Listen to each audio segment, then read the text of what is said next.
pie. Big tradition around our house. Been peeling apples for about 2.5 hours. I got a friend who has about a dozen apple trees, and he's got this tree in his backyard called a matsu. Crazy apple. It's a matsu tree, and that's a Japanese apple. It's not very common in the U.S., but man, are they yummy, and they make some awesome pies.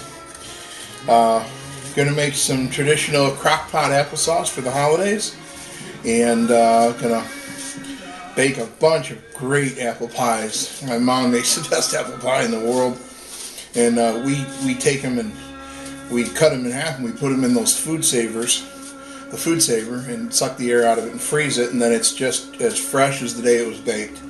Great invention, whoever did that. Hey, listen, I wanted to reach out to you, and I wanted to talk to you today. Foundations of leadership. Again, we're still kind of sticking with that theme.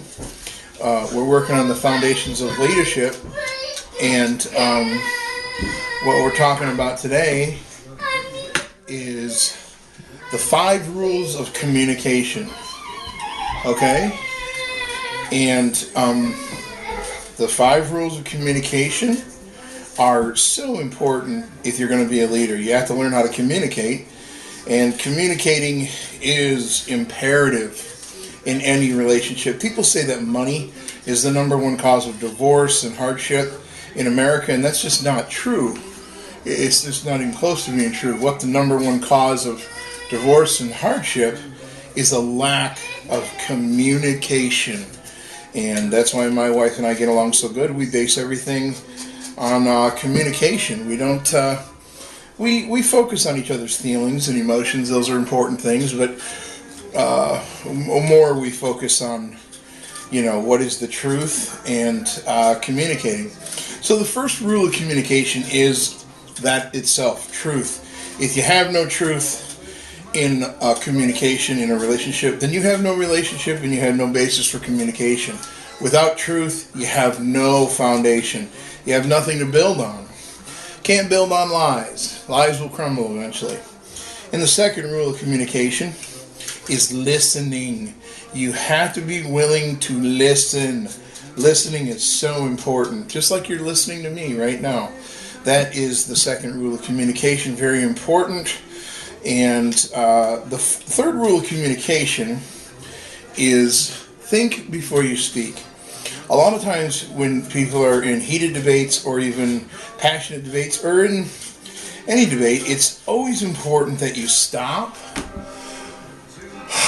ponder, take a breath, and then answer, or then comment, or then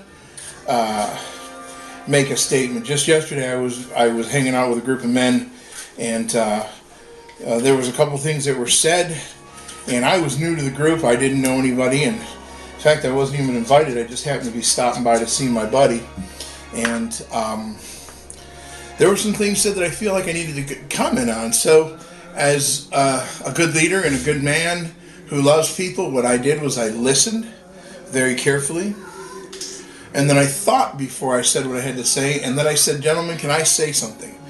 And because of the way I did that, it was very well received, and it really helped them through a real serious situation. And the fourth rule of communication is to remember that you are talking to people. You are dealing with humans who have feelings and emotions, and not everybody's perfect, me least of, and not everybody understands where you're coming from right off the bat the first time.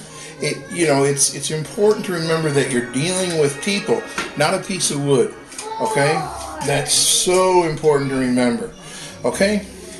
And the fifth rule of communication is realizing that communicating is a two-way street. It's not all about you.